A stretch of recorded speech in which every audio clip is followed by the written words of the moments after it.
Buenos días, estimados asistentes que nos acompañan en la presentación de la conferencia magistral de hoy.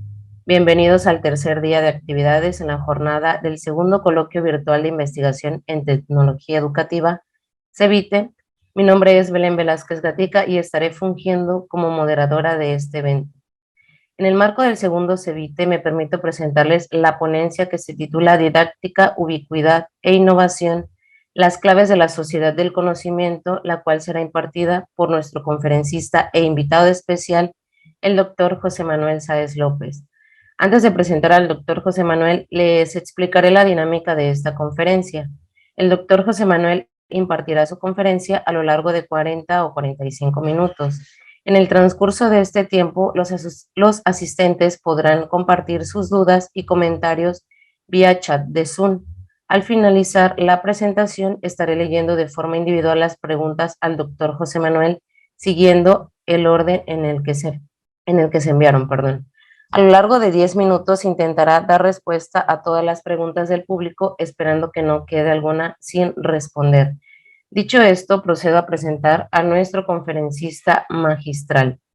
El doctor José Manuel Sáez López es licenciado en Pedagogía y doctor en Modelos Didácticos y TIC por la Universidad Nacional de Educación a Distancia, UNED España, institución en donde también es profesor titular. Fue maestro de primaria 16 años, tutor en las áreas curriculares y jefe de estudios director durante 8 años. También se desempeñó como profesor asociado en la Universidad de Castilla-La Mancha en el periodo 2010-2011 y como profesor asociado en la Universidad de Murcia durante el 2011-2012. Ha sido reconocido como Microsoft Expert Educator 2014 y Microsoft Innovative Expert 2015. Su trabajo científico y académico ha sido publicado en 49 revistas revisadas por pares, 8 JCR y 24 Scopus. Sus líneas de investigación son la integración de la tecnología educativa, estrategias metodológicas, la ubicuidad, la gamificación y la programación o código en el aula. Entre sus trabajos publicados más sobresalientes se encuentran The Effect of Programming on Primary School Students, Mathematical and Scientific Understanding, Educational Use of MBOT, publicado en el 2019 en la revista Educational Technology Research and Development, y Aplicación del juego ubicuo con realidad aumentada en educación primaria, publicado en el 2019 en la revista Comunicar. Doctor José Manuel, una disculpa por no hacerle justicia a su vasto currículum, pero bueno, ya queremos escucharlo a usted, no a mí. Adelante, doctor. Vale, bueno, pues, y gracias por aceptar nuestra invitación.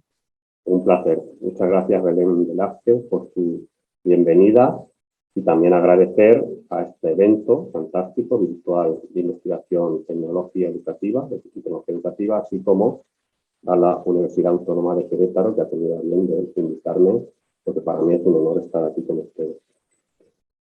Muy bien, lo primero, voy a compartir la pantalla, a ver si soy capaz de hacerlo bien.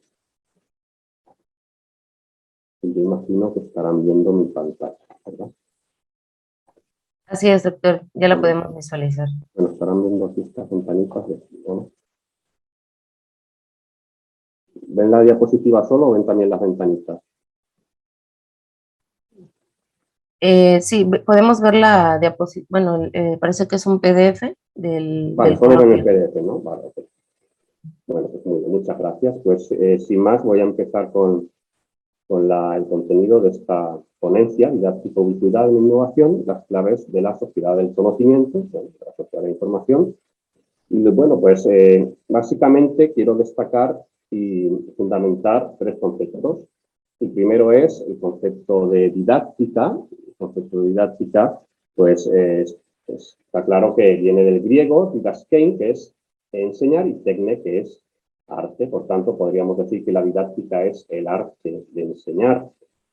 Hubo un autor que es Ratke, que es el primero que comentó el término, pero realmente quien acuña el término es Comenio, en su obra Didáctica Magna, alrededor de 1640, donde tenía una visión humanista, universal, de enseñar de todo a todos, omnis omnia docere. Por tanto, tiene esa visión, digamos, muy importante para comenzar lo que es la didáctica como arte y que evolucionó a ciencia y técnica.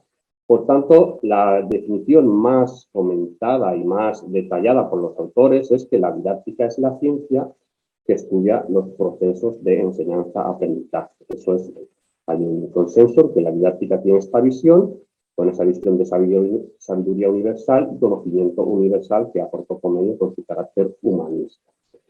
Bueno, teniendo claro que la didáctica tiene esta visión humanista y, bueno, pues dentro de las ciencias de la educación, porque al fin y al cabo en esta ponencia la base es la educación, pues vemos en la parte derecha cómo la didáctica se centra en la pedagogía aplicada, por tanto tiene esa visión teórico-práctica.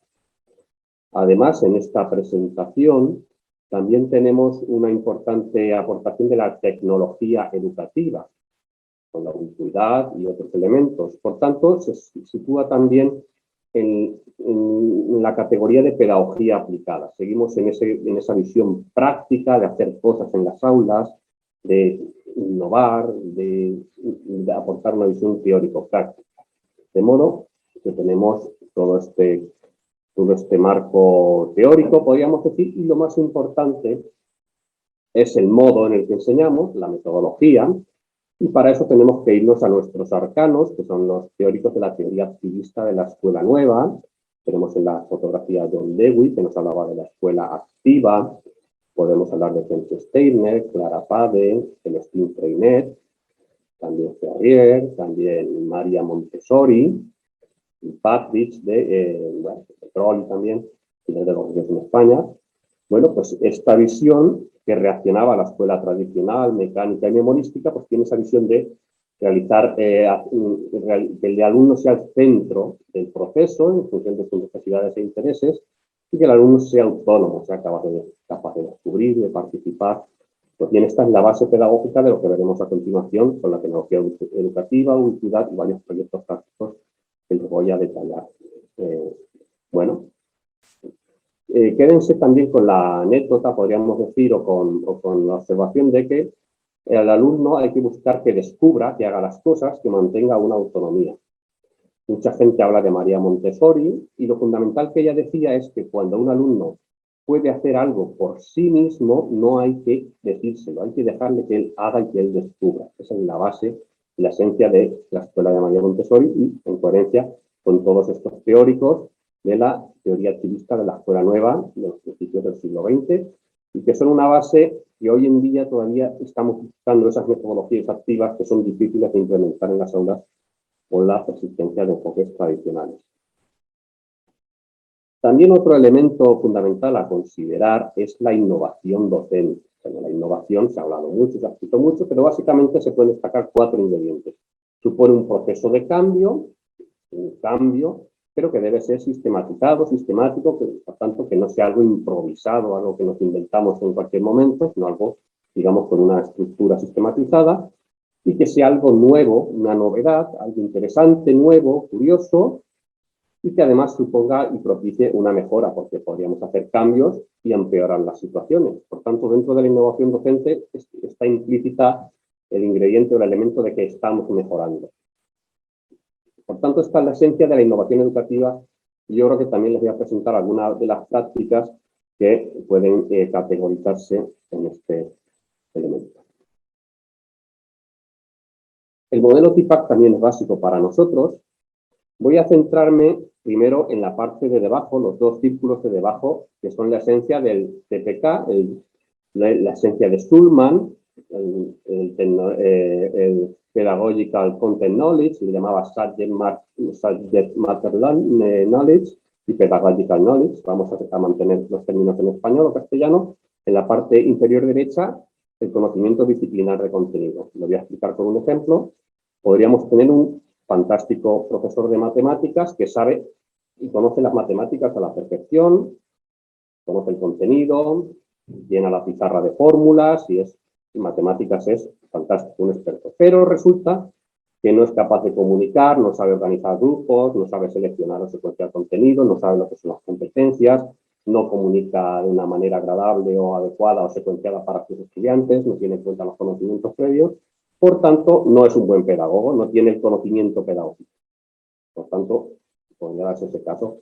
O podría darse lo contrario, que tenemos un fantástico pedagogo que organiza bien los grupos, que realiza bien la secuenciación de contenidos, que comunica muy bien, que hace un método socrático, interactivo, situado, pero que resulta que cuando se pone a hacer las fórmulas matemáticas o los logaritmos o las integrales se equivoca y tiene errores en la materia.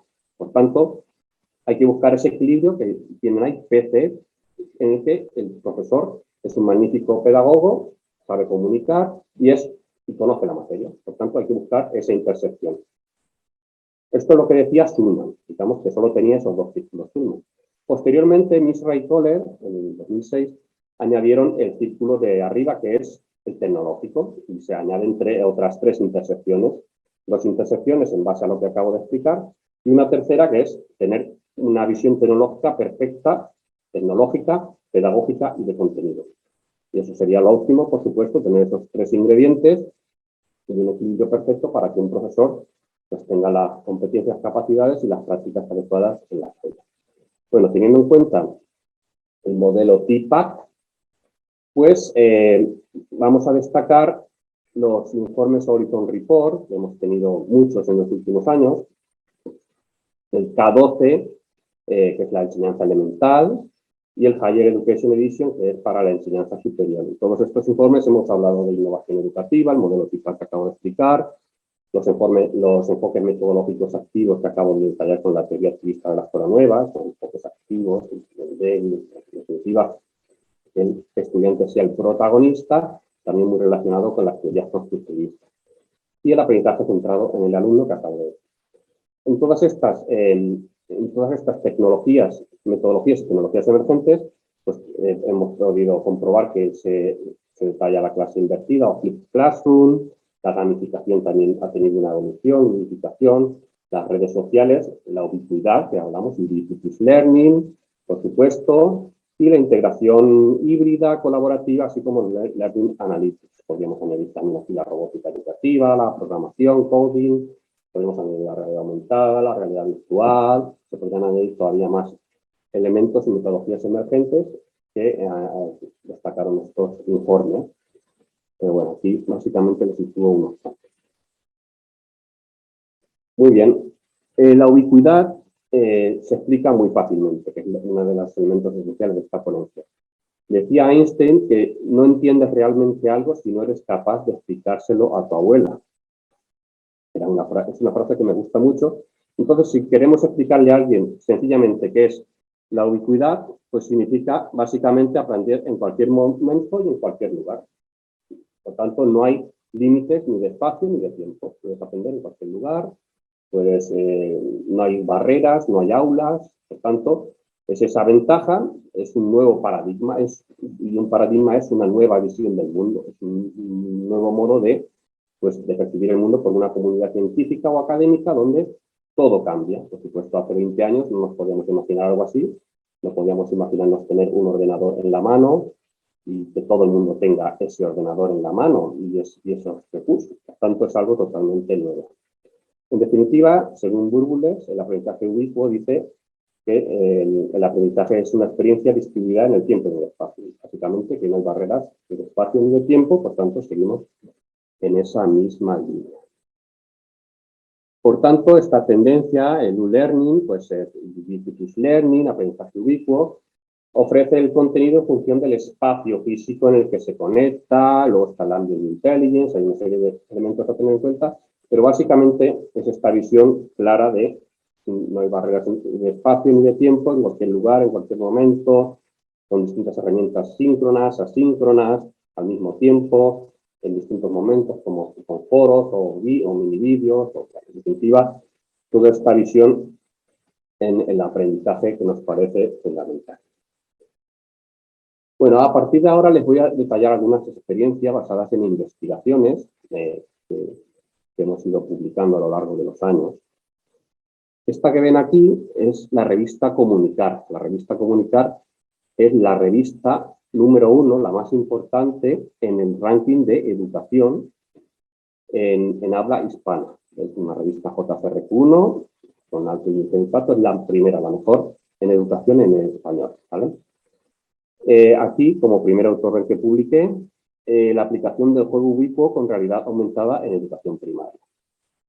Este artículo se basa en unas experiencias en la educación primaria, en la que se hace una serie de gincanas, búsquedas del tesoro a través de realidad aumentada en distintos lugares del centro educativo y de la localidad, donde tienen que ir los estudiantes buscando estos cuadros, obras pictóricas europeas. Aquí ven en la diapositiva algunos ejemplos, por ejemplo, La Niña de la Perla, que es una de las obras pictóricas más importantes de los Países Bajos. En la parte derecha un Monet, que es francés. En la parte también derecha el Grito, que si no me equivoco es sueco.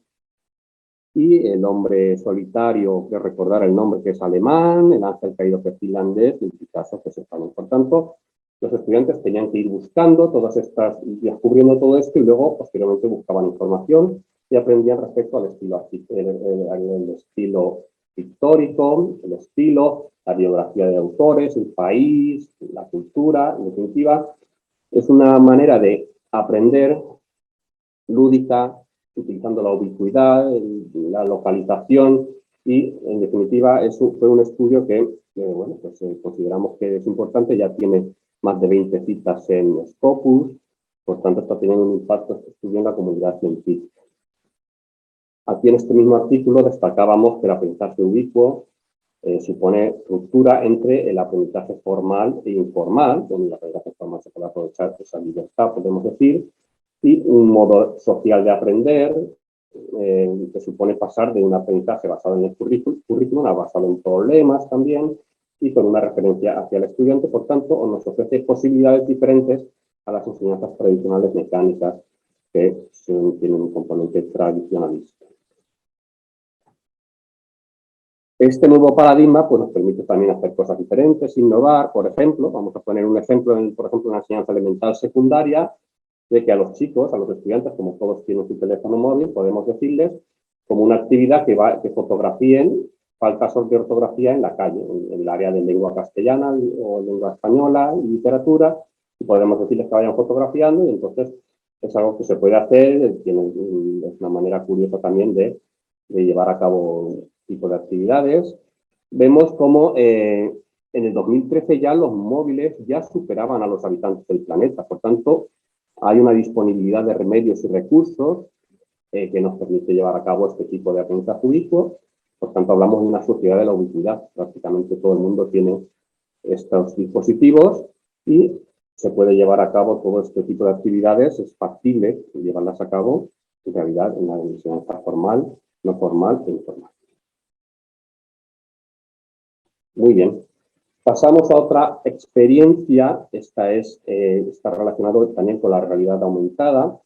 En la diapositiva pueden ver una escultura de arte íbero en la parte sureste de España, que es anterior a los romanos. Estamos hablando de más de 2000 años atrás.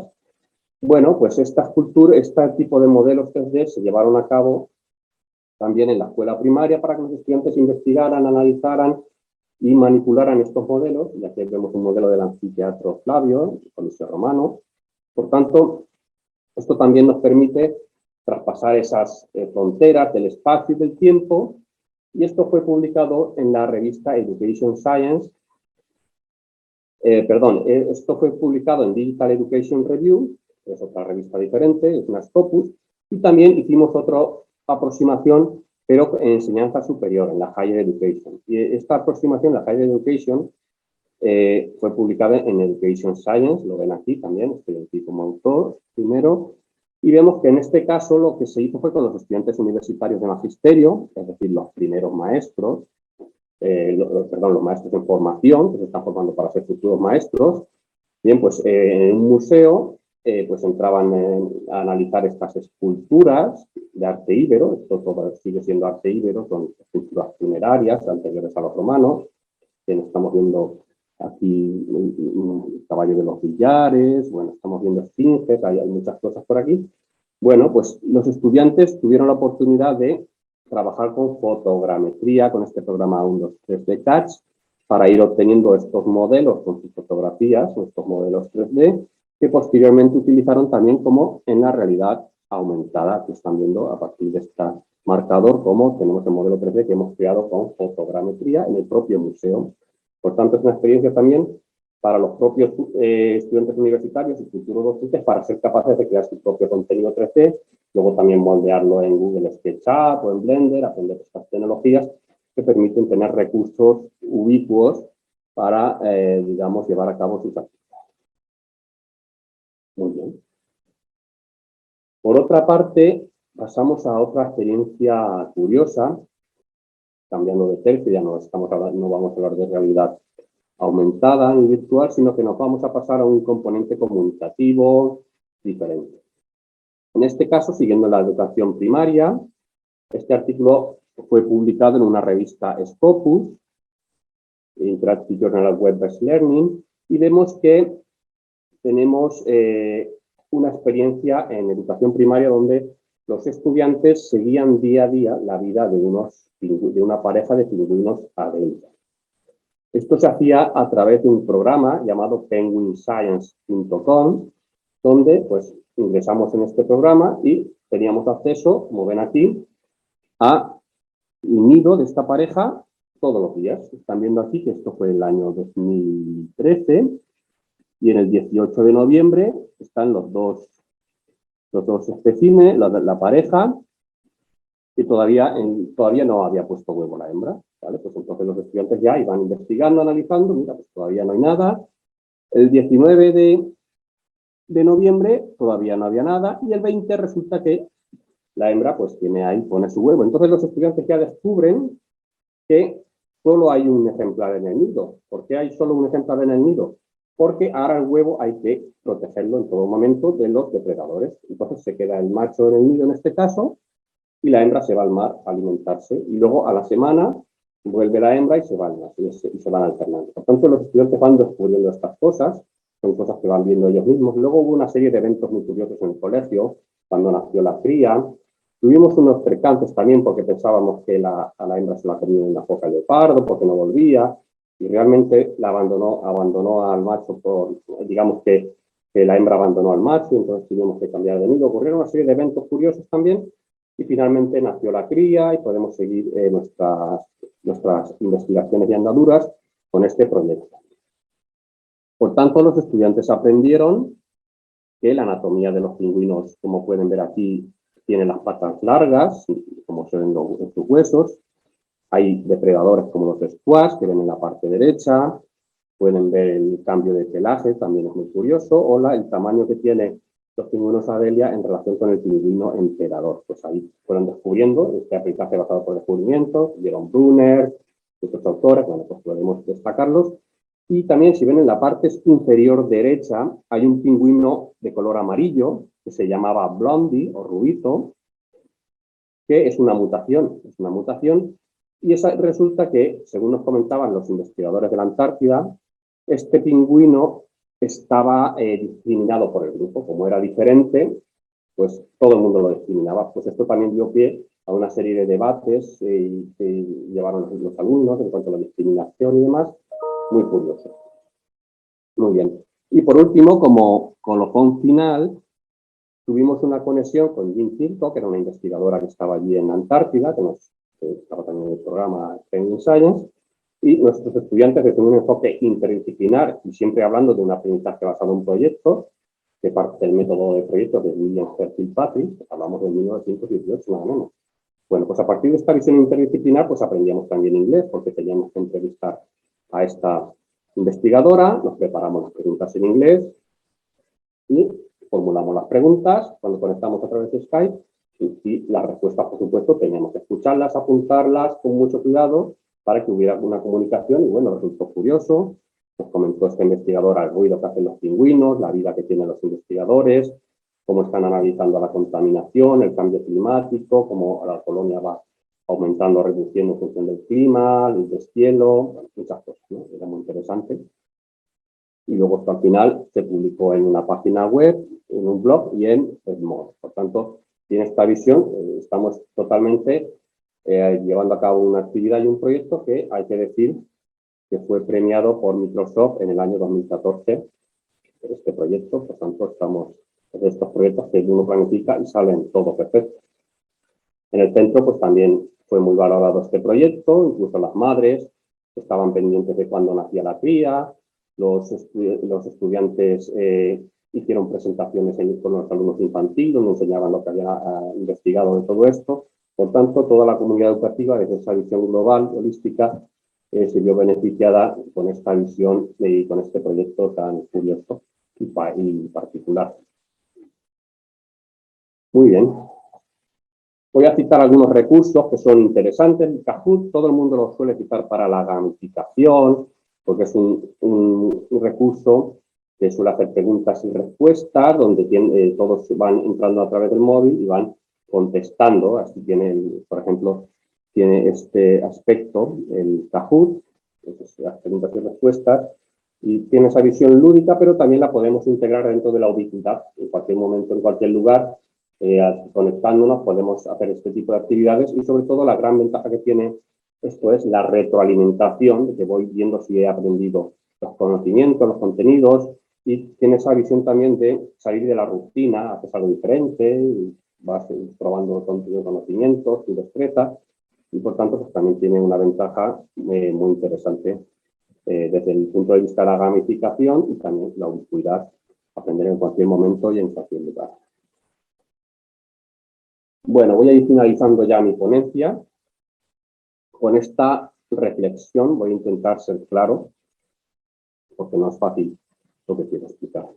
A ver, lo primero que debemos tener en cuenta de esta diapositiva es que estamos hablando de Lee Shulman, que es profesor emérito en Stanford, que es el profesor con más citas de Google Scholar, el mundo de teaching o de educación. Está Howard Gardner, conocido por las inteligencias múltiples, que tiene más citas que él, pero en realidad podríamos decir que es psicólogo. Por tanto, hablando de Lee Shulman, estamos comentando o destacando al pedagogo más importante que podemos encontrar hoy en día. Pues su segundo trabajo más importante, que es Knowledge and Teaching, Foundations of a New Reform, que está citado nada menos que por 24.212 autores, es muchísimo. Bueno, pues en este trabajo, Lee Shulman nos detalló una experiencia curiosa, y es una profesora llamada Colleen, que era una fantástica y maravillosa profesora, en el sentido de que seguía los presupuestos de la escuela nueva, de John Dewey, un estilo interactivo totalmente centrado en el estudiante, estilos socráticos en ocasiones. Por tanto, cuando ella impartía literatura, se sentía totalmente segura y cómoda y no tenía ningún problema en aplicar un estilo metodológico activo interactivo. Sin embargo, hubo un momento que por las necesidades educativas del centro en Estados Unidos, resulta que tuvo que enseñar gramática.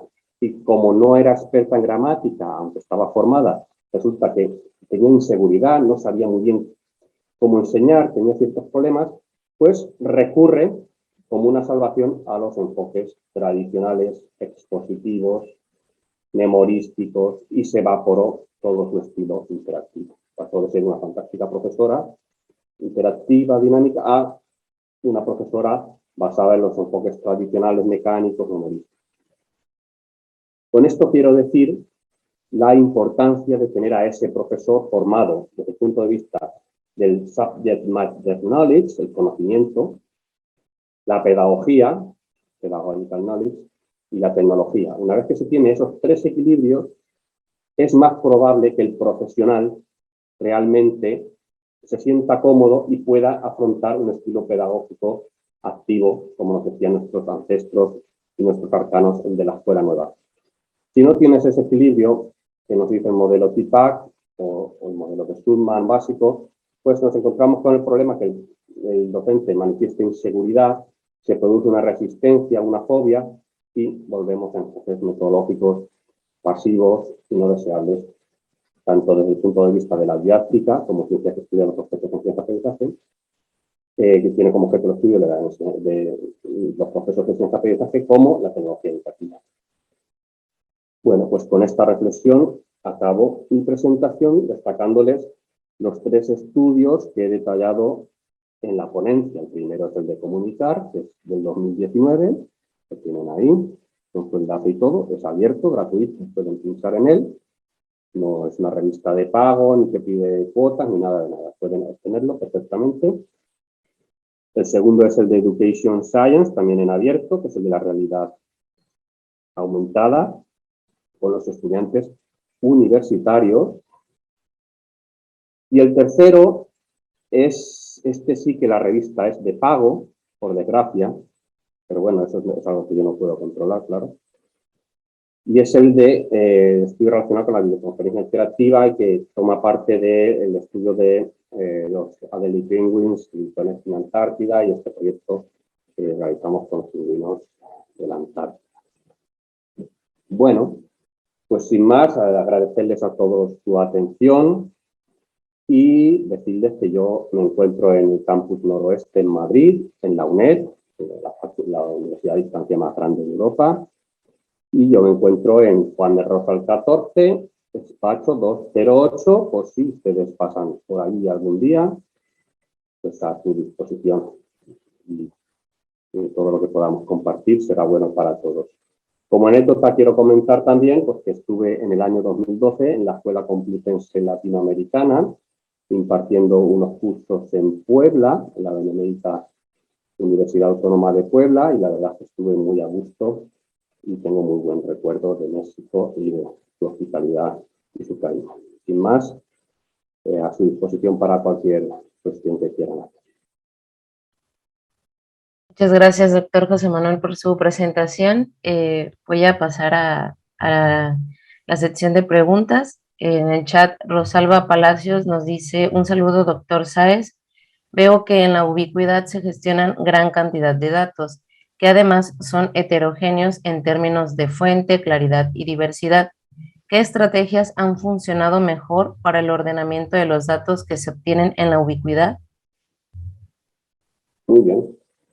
Pues sí, claro, están los Learning Analytics o analíticas de aprendizaje, que es otra de las tendencias, tecnologías y metodologías emergentes. Y claro, cuando utilizamos la ubicuidad, pues también hay situaciones en las que tenemos datos. Ya han visto el ejemplo en el patio que tenemos datos de geolocalización. También han visto el Kahoot, que podemos obtener las respuestas y preguntas a través de un Excel y luego es utilizarlo para investigar, comprobar medias, hacer student, comparar contraste de, bueno, muestras relacionadas, muestras independientes. En definitiva, si queremos investigar, la ubicuidad también es poderosa y nos permite llevar a cabo una serie de actuaciones y realmente nosotros en estos 3 artículos hemos utilizado todos esos datos para luego llevar a cabo la investigación educativa y que las revistas que son difíciles de acceder a ellas quedaron sorprendidas y realmente pues, tuvimos una salida también para demostrar los beneficios y bondades de la tecnología y la ubicuidad. Gracias, doctor. Escribe Carla Bailey que muy interesante la conferencia, doctor Sáenz. Muchas gracias. Alejandro de Fuentes dice: doctor José Manuel, muchas gracias por compartirnos su experiencia académica. Respecto a la experiencia sobre realidad aumentada en educación superior, ¿podría recapitular cuáles fueron los resultados obtenidos de nueva cuenta? ¿Existe algún sitio en particular donde podamos consultar las creaciones de los profesores? Muchas gracias. Bueno, el artículo de Education Science está en abierto. Ahí hay algunos modelos para obtener también. Sobre todo es arte, ya digo, arte íbero del sureste de España, anterior a los romanos. Sí, realmente fue una experiencia interesante para nosotros porque digamos que requiere el manejo tecnológico por parte de los estudiantes universitarios y requiere, digamos, un atrevimiento, salir al museo, luego a manejar herramientas complicadas, pero realmente pues conseguimos ahí un éxito, digamos, porque motivó mucho a los estudiantes universitarios y ellos bien que eran capaces de crear sus propios modelos. Realmente, como es un material con muchos megas y muy pesado para compartir, no es fácil que lo podamos compartir, pero en el artículo que lo tienen en abierto, posiblemente tendrán varios modelos y por supuesto, pueden aprovecharlos para la que necesiten. Gracias, doctor. En cuanto a la primera pregunta, ¿podría que igual nos comparte Alejandro de Fuentes, ¿podría recapitular cuáles fueron los resultados obtenidos de nueva cuenta? ¿De qué pregunta me habla? De la realidad aumentada me habla, ¿no? Exacto, sí. Y los resultados obtenidos, bueno, ahora mismo no recuerdo exactamente, pero me suena que no había mejoras estadísticamente significativas en rendimiento académico, pero sí que hubo ahí unas mejoras en lo que es la motivación, el entusiasmo, el compromiso, la diversión, la participación. Por tanto, esa ubicuidad que estamos aquí explicando como beneficio, pues resultó en este estudio bastante satisfactorio. Gracias, doctor. Qué interesante. Gracias. No solo enfocarse en el rendimiento, ¿verdad? Sino hay más aspectos. Carla Bailey dice, ¿qué cambios requiere el diseño de un programa de educación ubicuo de acuerdo al perfil o edades de los estudiantes? ¿Alguna recomendación sobre aprendizaje de adultos y o lifelong learning? Es muy interesante la pregunta. También a mí me surgió esa inquietud porque nos compartía una experiencia con estudiantes de primaria y luego con universitarios. Sí, sí. Sí, claro.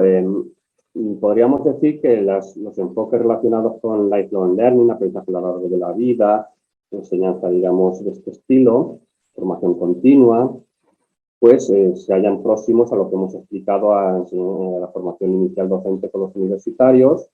Simplemente hay que tener una buena selección y secuenciación de contenidos, partir de los conocimientos previos, que nos decía David O'Suber, y a partir de ahí pues ir secuenciando perfectamente con unas herramientas que nos permitan mantener un enfoque activo, dinámico, para que los estudiantes pues sientan que van progresando, no se desanimen, y con esa pedagogía de éxito podemos tener una visión interactiva y dinámica que nos permita perfectamente aplicar la tecnología educativa con una didáctica adecuada. Gracias. Gaona Jiménez nos dice, buenos días, doctor Sáez, su conferencia es muy interesante. Gracias. Las teorías pedagógicas tradicionales como conductismo, cognitivismo, constructivismo y ahora conectivismo son compatibles con la ubicuidad. Muchas gracias. Muy bien, muy buena pregunta. Claro, acaba de detallarme las teorías de la psicología de la educación más importantes y que han influenciado a lo largo de la historia. El conductismo, por supuesto, tuvo su auge en su momento con la enseñanza programada, lineal, ramificada. Podríamos decir, en cierto modo, que está superado, aunque hoy en día en las aulas muchas veces se utilizan refuerzos y castigos propios del conductismo, realmente. Pero digamos que desde el punto de vista educativo, lo que nos vienen a decir los teóricos de la teoría activista de la escuela nueva está más relacionado con el constructivismo y la interacción sujeto-objeto que nos decía Piaget, los estadios, Vygotsky con las formas de desarrollo potencial próximo y sobre todo y especialmente la teoría del aprendizaje significativo de Althusser, que en su frase esencial decía que cuando le entrevistaron, él dijo, le dijeron, ¿qué destacaría usted especialmente a lo largo de toda su vida académica? Y él dijo, lo fundamental es que se sepa lo que el alumno conoce y a partir de ahí enseñarle. Por tanto, hizo el hincapié en los conocimientos previos y que ocurra ese andamiaje y esa, digamos, vincular lo que uno conoce con el nuevo conocimiento, que es la base del constructivismo. En cuanto al conectivismo de Siemens y Downes, que es una nueva aportación muy relacionada con las redes, muy compleja, luego ha evolucionado mucho por otra parte, y podríamos estar hablando aquí mucho, incluso ellos mismos se han ido contradiciendo en algunas cosas, pero yo me quedaría en estos momentos con el constructivismo, que es clásico de hace muchísimas décadas, pero está muy relacionado con los planteamientos activos y que no es fácil de llevar a cabo hoy en día, porque todo el mundo sabe decir que el alumno tiene que ser activo, pero a la hora de la verdad aplicarlos en el aula es muy difícil, requiere mucha preparación y no es tan sencillo llevarlo a cabo, sobre todo en enseñanza superior. Gracias, doctor. Me voy a permitir hacer una pregunta también personal, en lo que van fluyendo más preguntas en el chat. Bueno, hay un enfoque del aprendizaje ubicuo en el que se equipara el aprendizaje personalizado con un aprendizaje muy individualista, ¿no? Entonces, en este sentido, ¿qué estrategias podrían ser viables o recomendables para incentivar el aprendizaje ubicuo, pero desde la colaboración? También una pregunta interesante. El problema de la colaboración en el aprendizaje ubicuo es el mismo que tiene en cualquier otro proceso educativo. Es muy difícil implementar un buen aprendizaje colaborativo. Queda muy bien dicho en un congreso, en un libro, pero luego llevarlo a cabo es muy, muy difícil. ¿Y por qué es difícil? Pues porque lo primero, el profesor debe prepararse muy bien el material, el contenido, debe prepararse muchas cosas antes de entrar por la puerta del aula. Y una vez que estás dentro, tienes un grupo de alumnos en el que uno es tímido y no quiere participar. El otro es un hiperlíder que quiere hacerlo todo. Otros ven el trabajo y se lo reparten para trabajar menos. Otros trabajan y otros dicen que hacen como que trabajan, pero no trabajan. O sea que el aprendizaje colaborativo tiene muchísimos problemas que pueden convertirlo en un auténtico fracaso. Entonces, el docente, partiendo de las teorías de los hermanos Johnson, el puzzle de Aronson, hay muchos citos también, Cuyo Las en España. En definitiva, teniendo en cuenta toda la interdependencia positiva, todos estos elementos del aprendizaje colaborativo, la responsabilidad individual, todo esto, hay que tenerlo muy atado y muy bien planificado, y luego cuando estás en la aula, fijarte en los problemas de hiperlíderes y alumnos que se miren para tener un equilibrio y sea un aprendizaje óptimo. Y en la ubicuidad ocurre exactamente lo mismo. Si haces aprendizajes tecnológicos, ubicos y demás, tener ese equilibrio en el que no se producen deficiencias y problemas en el enfoque colaborativo. Gracias, doctor José Manuel. Nos pregunta Oscar Morales. Muy buenos días, doctor. El día de ayer en la conferencia magistral se hablaba de la brecha que existe entre los que tienen y no acceso al Internet. Desde su experiencia y la ubicuidad que propone para incorporar a la población que aún no cuenta con conexión al Internet y desea formar parte de este nuevo enfoque de enseñanza. Sí, claro, la brecha digital siempre ha sido un problema, claro. Cuando no tienes los medios y recursos tecnológicos necesarios, pues es imposible llevar a cabo las tareas y el aprendizaje. Yo permítame una anécdota para tener en cuenta el contexto de México. Era en la época del presidente Fox, en el que México superó a China en la incorporación y adquisición de pizarras digitales interactivas. Era el país número 1. Sin embargo, en muchas zonas rurales tenían la pizarra digital interactiva, pero no tenían acceso a la electricidad. Por tanto, hay que tener en cuenta una buena planificación de esos recursos y tener mucho cuidado digamos, en la adquisición de medios y recursos y una buena gestión y que nos permita reducir esa brecha digital. Eso es lo fundamental, y una vez que hay una buena política educativa de gestión de medios, pues ya podemos hablar desde el punto de vista didáctico. Yo, por supuesto, pues no me dedico a la política educativa y a todas estas cosas, me dedico a la didáctica y al mundo pedagógico, por tanto, pues dependemos de unos buenos políticos y unos buenos gestores para disponer de esos medios y que la brecha digital sea lo menos posible. Gracias, doctor José Manuel. Claudia Marín nos dice, muchas gracias, doctor José Manuel. La combinación del conocimiento pedagógico, tecnológico y de la asignatura que impartimos es fundamental hoy en día en nuestro quehacer docente. Si falta uno de los tres, como nos mostraba en el ejemplo final, no funciona la enseñanza. Es un comentario. Totalmente de acuerdo.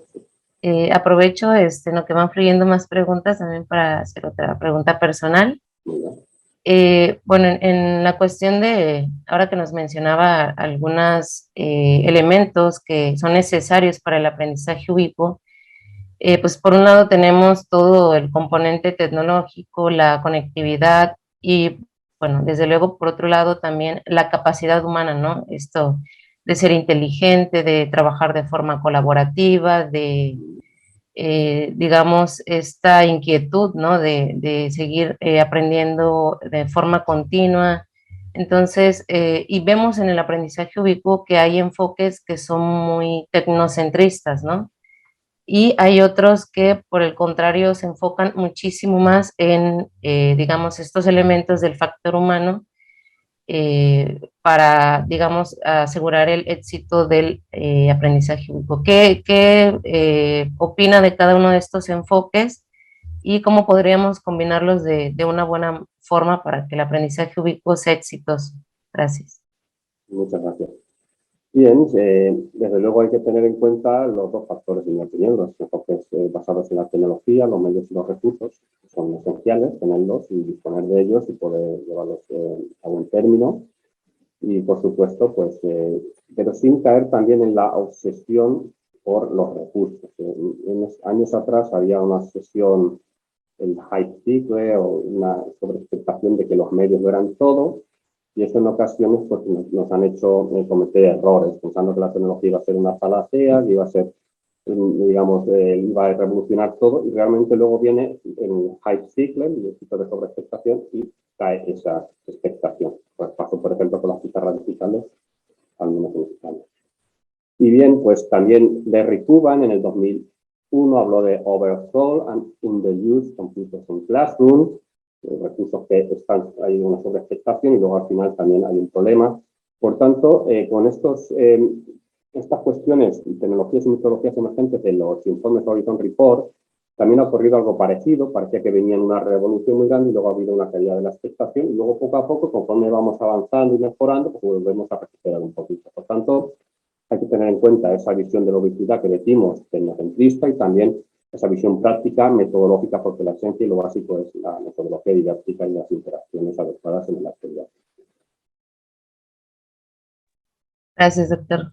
Aprovecho también para preguntarle su opinión sobre otro aspecto. Me llamó la atención, ahora mismo no recuerdo el nombre de la autora, que mencionaba que la ubicuidad era, el aprendizaje ubicuo era nuevo, un concepto nuevo en términos pues tecnológicos, ¿no? Pero que no era novedoso en términos justamente de este aprendizaje continuo, ¿no? Y a lo largo de toda la vida. En ese sentido, ¿qué opina de esta afirmación? Ah, Sí. y lo decía pensando también desde el concepto de Dewey, me parece que, bueno, en ese sentido del aprendizaje, ¿no? A lo largo de la vida.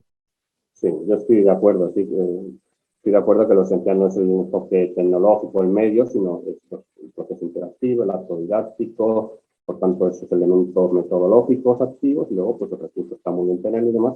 Yo sí estoy de acuerdo con la afirmación que comenta.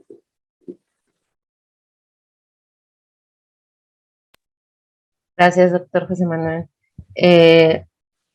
Pues no sé si alguien más tenga alguna duda.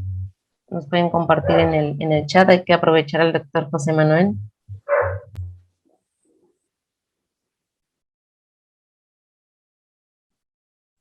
La doctora Tere nos dice, doctor Sáez, de las tendencias de Horizon Report, ¿a cuáles considera que hay que poner mayor atención en la investigación educativa? Bueno, eran unos informes que se venían haciendo durante una década más o menos, ya han cambiado de manos, ya lo hace otra compañía diferente, y yo para mí ha perdido un poco de, de calidad, en mi opinión, es una opinión personal. Ahora mismo los informes que hace la UNESCO, también relacionados con tecnologías emergentes, están cogiendo relevo un poquito y podemos tener también ahí una visión más actualizada. Los últimos informes del UNESCO ICT. Por supuesto, pues hemos tenido, como digo, la gamificación que ha ido evolucionando y digamos que cada vez hay más profesores atrevidos intentando hacer cosas dinámicas, lo que antes era muy difícil. Podemos seguir con la robótica educativa y el código. Al menos en Europa hay una visión ya muy centrada en que los alumnos tienen que alfabetizarse con el código. En mi caso he publicado mucho sobre programación visual por bloques, Scratch, no sé si lo conocen. Entonces esa visión de hacer cosas, proyectos, eso para mí tiene mucho interés y realmente hoy en día digamos que es una tendencia emergente al alza. Y por supuesto la inteligencia artificial, muy relacionada también con el código, y el machine learning o aprendizaje automático, pues es algo que está hoy en día en todas partes, también hay otro informe de la UNESCO de la inteligencia artificial. Por tanto, si ustedes van por estas metodologías emergentes, digamos que están trabajando elementos pioneros. Esas son recomendaciones. Gracias, doctor. También una pregunta, ¿ha utilizado el microlearning desde el enfoque del aprendizaje ubicuo? Microlearning, pues ahora mismo no estoy muy familiarizado con el término microlearning. Hablo de microgrados en nuestra universidad, no estoy familiarizado. Sí, perdón, se lo pregunto porque de hecho hay en varias escuelas de España que, bueno, a veces utilizan microcápsulas, algo así, de conocimiento y bueno, todo esto tiene mucho auge por allá, lo he visto, por eso preguntaba, ¿no? Es un ejemplo de microlearning y se me hace muy interesante, de hecho.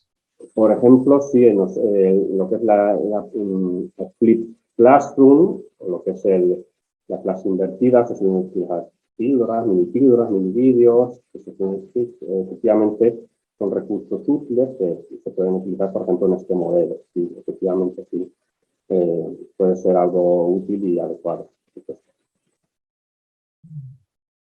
Gracias, doctor José Manuel. Pues no quedan preguntas en el chat. Le agradezco muchísimo por la invitación. A ustedes. Perdón, por aceptar la invitación. Y bueno, damos por concluida esta sesión. Gracias a todos los participantes que escribieron sus preguntas, sus comentarios y sus impresiones en el chat. Y bueno, concluimos. Gracias, doctor José Manuel. Muy bien. Gracias a todos por su amable invitación. Ha sido un placer.